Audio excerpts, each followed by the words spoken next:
Good evening, all. This is Thamizhananthan. I'm going to talk about my understanding of one of the key issues faced by Indian economy. The topic is inequality in wealth distribution. There are really lot of challenges ahead of Indian economy at this point in time. The key indicators hinting at prolonged slowdown, the pandemic weakened almost all the sectors. The recovery seems unlikely this year. The GDP growth is expected to be in negative zone for some more time. With this situation, it's not just one issue that we have to focus. There are a lot. For example, it may be the low per capita income, high dependency on agriculture for a larger population, the unemployment or underemployment, human capital weaknesses, and the inequality in wealth distribution. So out of this, like I said beginning, let me talk about inequality. While we generally say India is one of the fastest growing economies in the world, it is also one of the most unequal countries. In India, the inequality has been rising sharply for the last 3 decades. The difference between rich and poor is increasing continuously. The richest have gained a huge part of wealth created. They are getting richer at much faster pace while the poor are still struggling to earn a minimum wage. So how are we calculating this inequality? In general, we calculate it with the help of Gini coefficient. So maybe let's have a quick look at the Gini coefficient. So it's a statistical measure to evaluate the rich-poor income or the wealth divide. The value varies anything between 0 to 1.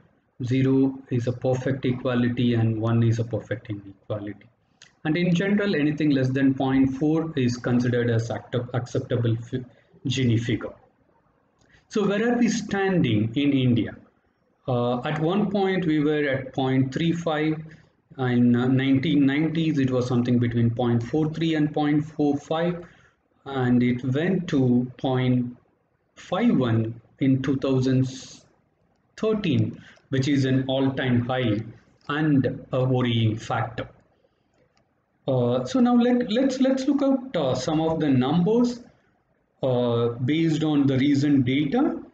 If we look out the numbers, the bottom 10 accounts for 0.2% of national wealth, while the top 10 accounts for 77%, out of which the 1% alone contributes to 73% of national wealth. That's the inequality that we are talking about. There are nearly 119 billionaires in India. Their number has increased from 9 in 2000 to 101 in 2017. India is estimated to produce 70 new millionaires every day. And billionaires' fortunes increased by almost 10 times over a decade, and their total wealth is higher than the entire country's fiscal wealth of 2018 and 19. While many ordinary Indians are not able to access their healthcare they need. So now, main reason for this increasing difference is the inequality in villages and urban neighborhoods accounts for the bulk of the national inequality. The poor today are largely poor in a long term.